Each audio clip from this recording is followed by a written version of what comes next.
There's a rumor going around.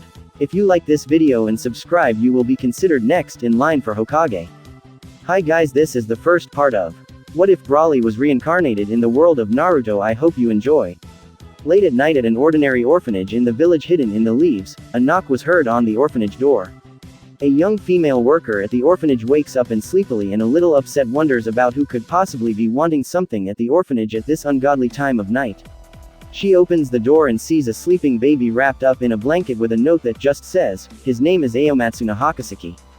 Her face brightens up at the cute sleeping child, but also frowns about why someone had to abandon this cute sweet-looking child with dark black hair. She takes him inside and closes the door behind her. She starts to take the young child to a room in the orphanage.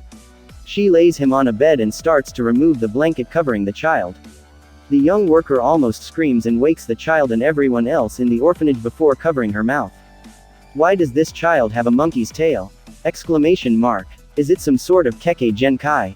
Why would someone have to leave their child with a bloodline limit? I have to tell the matron about this child. While the young orphanage worker left to get her boss, the young monkey-tailed infant starts to slowly open his eyes.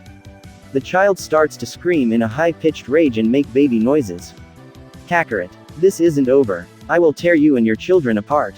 The sounds of a loud baby radiating with killing intent, that is so densely pressured it wakes up the entire orphanage. Sounds of multiple children crying gets the orphanage staff into a rush to calm all the children down and find the source of all this chaos. The original young female worker spots the tailed infant and quickly picks him up and attempts to soothe him. Shush little baby, don't say a word. Mama's gonna buy you a mockingbird. The screaming infant stops and slowly falls back asleep. This causes all the children who were previously crying to stop and caused all the workers at the orphanage to stop feeling uneasy and heavy. It must be his Kekkei Genkai that caused that pressure and scary feeling along with his tail. I must report this to the matron as soon as possible. The female worker carries and softly and slowly pats the tailed child's back as she walks towards the matron. Kano-san, I have something important to say. This child was dropped off here a little while ago and is the reason for the recent craze in the orphanage. I believe it is due to his Kekkei Genkai. What do you think we should do? The mature plump woman gets up and starts to walk around with a stressed look on her face. I'm going to go tell the Hokage as soon as possible and see what he has to say about this boy. Stay here with the others. The matron begins to run to the Hokage tower. While this was happening, our little tailed infant slowly started to wake up once more. Is this what hell is like? A blinding, infuriating light constantly on your eyes. The child opens his eyes completely and is met with the face of a young woman with a black-haired ponytail holding him. I am being carried. What happened to me? All I remember is being sent into the sun by Kakarot and his sons. This makes no sense. The baby is then sent off to dreamland once again.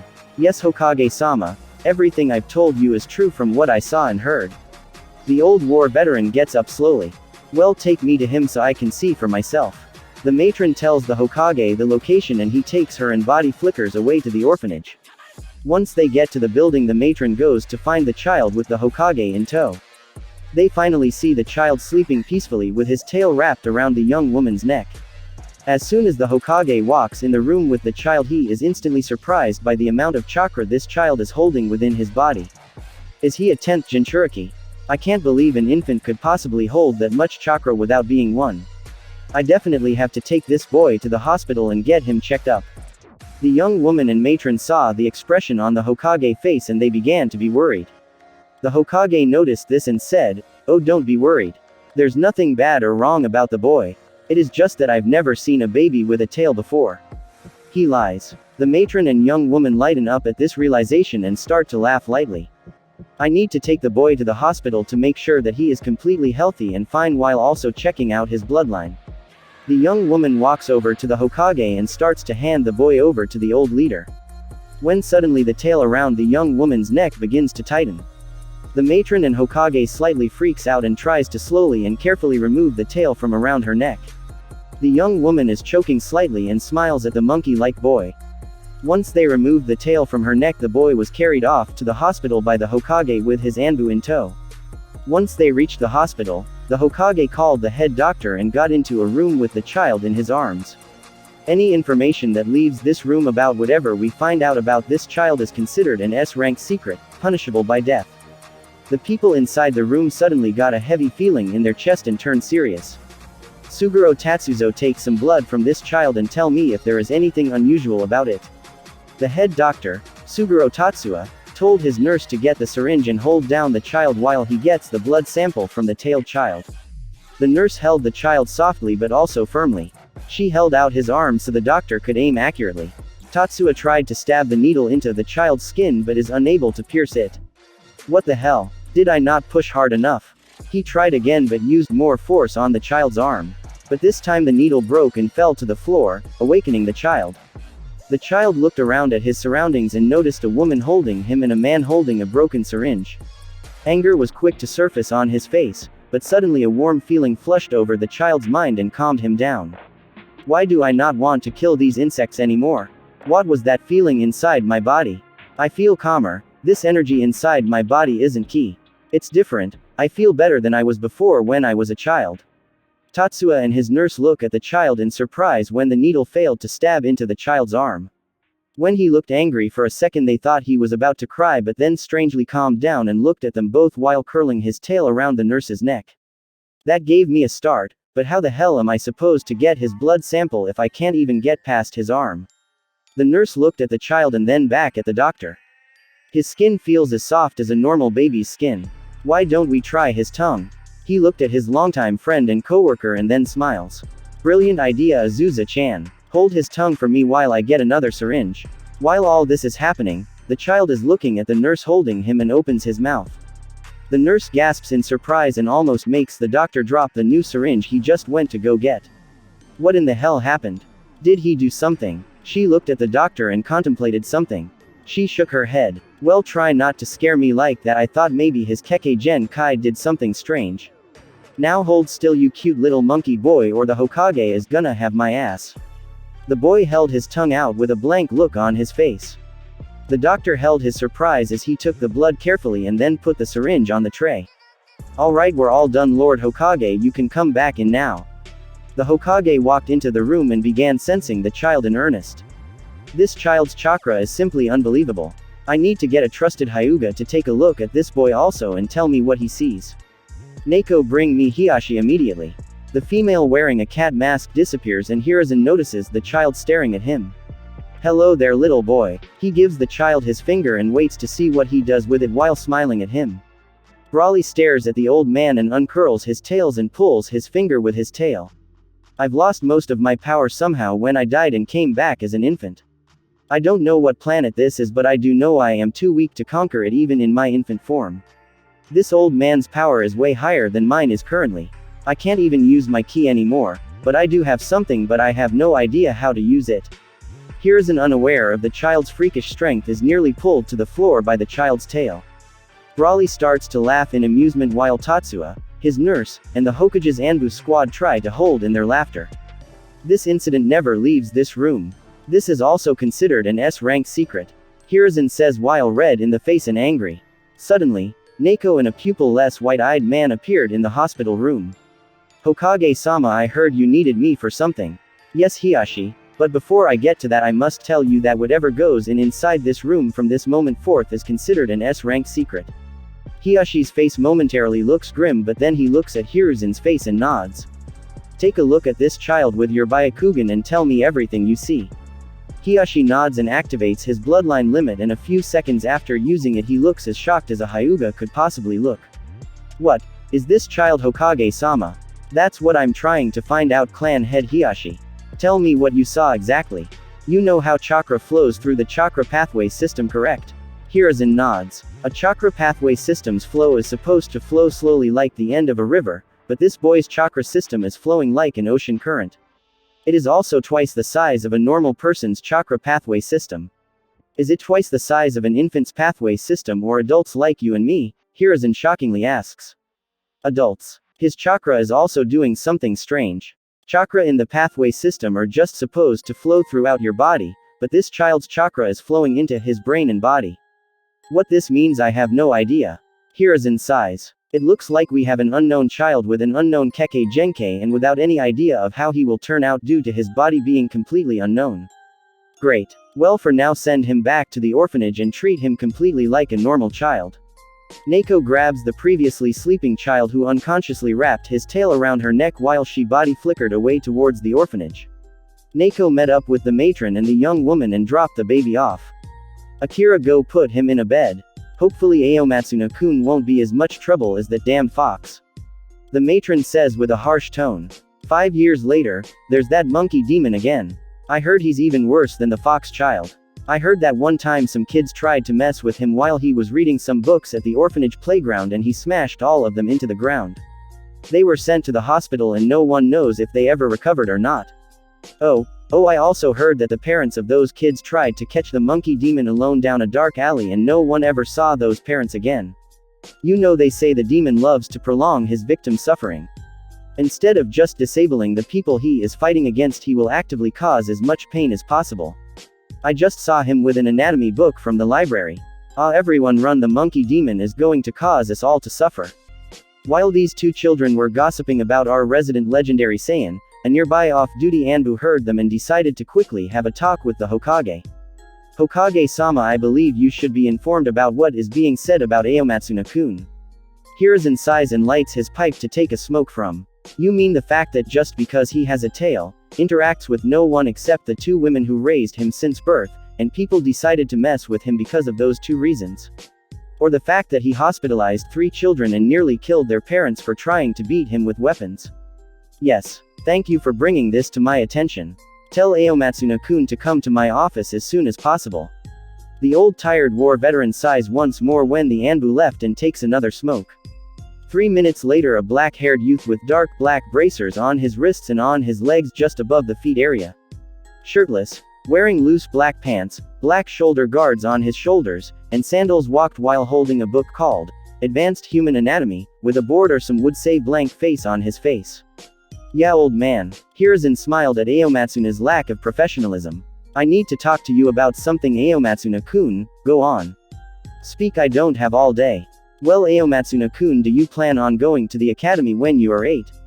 You know, old man, I had a better idea. Why don't you enroll me in for this year, instead of waiting for 3 years till I become 8 years old? Well, I could do that, but I've done that for 4 other people that were also exceptional at a young age like you, but guess what? They all died like bugs before their prime.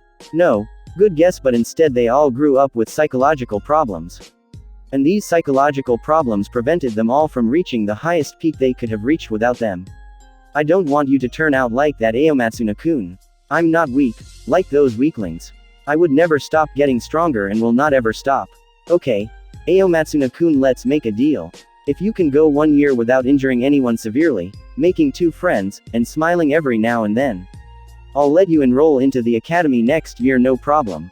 Broly's face turned grim and serious as soon as Hiruzen mentioned going a year without injuring a bug.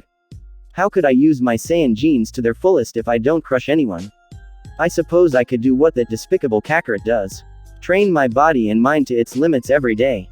All of a sudden, while Hiruzen was finishing his words, Broly burst out laughing, a devilish laugh that would cause the surrounding people to immediately put their guards up, but for our Hokage, he simply thought, wow, he's already starting this bet off with the smile. I believe in you, Aomatsuna-kun. Don't let me down. Okay, old man, you got it. I won't crush any worms, I'll find 2 slaves, and I'll start to show my happy face a bit more often. Broly grinned with a menacing smile. Hiruzen smiled weakly. Children are so darn silly nowadays. Alright, that's all, Aomatsuna-kun. Broly leaves the Hokage tower and starts to head back to the orphanage. Since it's still daylight out, Broly decides to find 2 slaves at the orphanage playground and fulfill one of the old man's requirements. He arrives at the playground and notices all the children playing. He looks at a small blue-haired girl with glasses playing in the sand by herself and a fat brown-haired boy being picked on by 3 bigger boys. Perfect. They look like slaves worth having around once I whip them into shape. Broly once again grins, a devilish grin that no one manages to notice except one hidden Anbu whose job is to watch over Broly. Broly walks over to the small girl with the glasses first and towered over her, shadowing her and her sand she was playing with. Join me, insect. A few seconds passed without any sounds except that of crickets cricketing away. The girl looks up at Broly and then stands up slowly.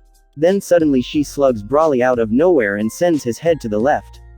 A few seconds of silence pass and everyone on the playground is watching Broly and the small blue-haired girl after hearing the punch. Broly suddenly starts laughing like a madman. The girl was holding her fist and holding back tears while looking very angrily at the antisocial monkey boy. You know, after this, you should head to the hospital to get your hand checked out. I can't have one of my slaves injured and useless, like the rest of these weaklings. But by the end of the year, by my side, you'll become stronger and eventually one of the strongest. A tiny high-pitched voice squeaked something. Speak up, girl. Everyone at the playground jumped at the loud sudden jump in volume. Some started to cry and went to go get an adult. My name is Yada Esumi. And if we're gonna be friends, you're gonna have to promise me something first. The small blue-haired roared and demanded. The children who went to go get help from the adults came and looked at the scene. They were about to intervene until they felt a heavy feeling, that felt like it was boring down on their very souls. So, you aren't as weak as this other trash. At least in backbone anyway. Haha. Go on, tell me what you wish. Broly says with amusement. Can you make me stronger than a Sannin? Can you give me power to complete the revenge I desire for my little brother and mother? She asks with tears falling down her cheeks and looking at Broly with hope, sadness, and determination in her eyes. That depends. Are you strong enough to become bigger than an insect? Determined enough to go beyond your limits as a normal human? Have the ability to aim higher than your goals and go to the peak of your race? If not, leave. I will do anything to get revenge for my mother and brother. What about after that? What will you do then? I have no interest in being used by a slave. Only using one. Once I get revenge for my family, I will serve you with all my heart. She says, slightly unsure. Good, follow me. I have need of one more slave. Broly starts to walk towards the previously bullied fat child before being stopped by a furious-looking Akira. Suna-kun, are you bullying girls? No. Why did I hear about you bullying some poor girl and were about to, and I quote, feast on her bones and blood? Because some worms decided to lie to you. Why would they do that now, Suna-kun? They are afraid of me. They fear my power and hope to bring me down to their puny worm level by wishing that I could face some sort of retribution for the strength that I hold, and they fear. Yeah, right, little mister. Esumi-chan, is Suna-kun messing with you? She asks with a smile. No, he just wanted to be friends with me, Akira-san. We're on our way to make another friend right now. Esumi says with the sweetest and cutest child voice. Broly's eyebrows raise slightly and Akira's face brightens up in surprise and glee. My little Suna-kun is finally making friends. I have to go get the camera. Okay. Go get your other little friend and I'll be back here in 5 minutes. After Akira leaves, Broly holds his head and sighs while Esumi giggles a little. They both resume walking towards the hefty boy who suddenly falls down when he meets Broly's eyes and tries and crawl backwards to get away from the two now walking towards him. Broly starts to smile his devilish grin and flex his fingers while Esumi just adjusts her glasses and continues to stare seriously at the boy.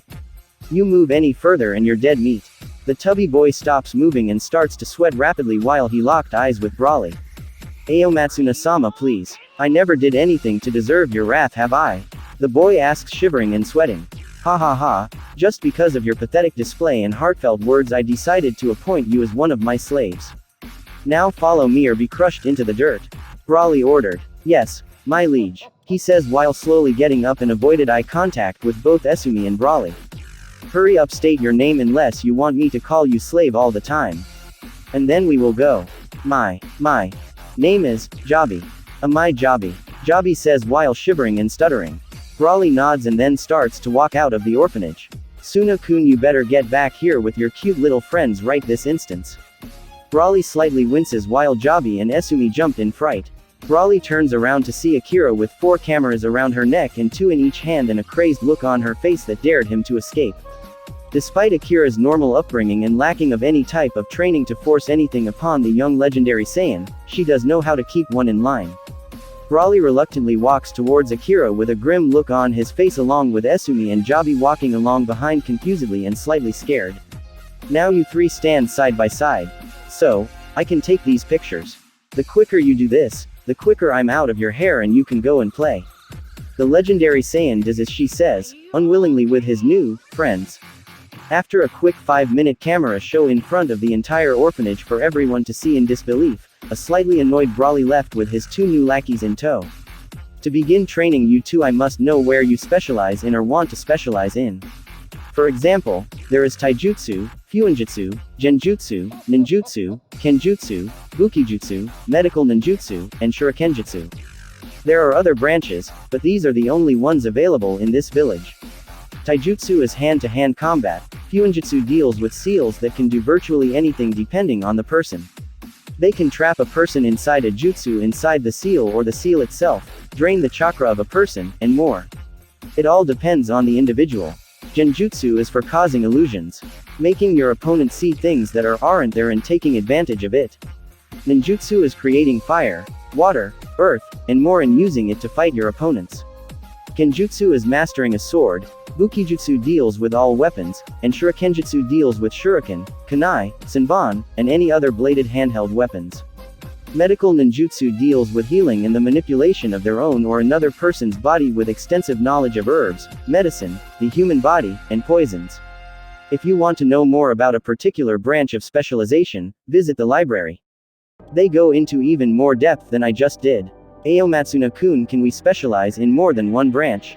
Esumi asks, slightly excited at all the potential ways of getting power and getting revenge for her family.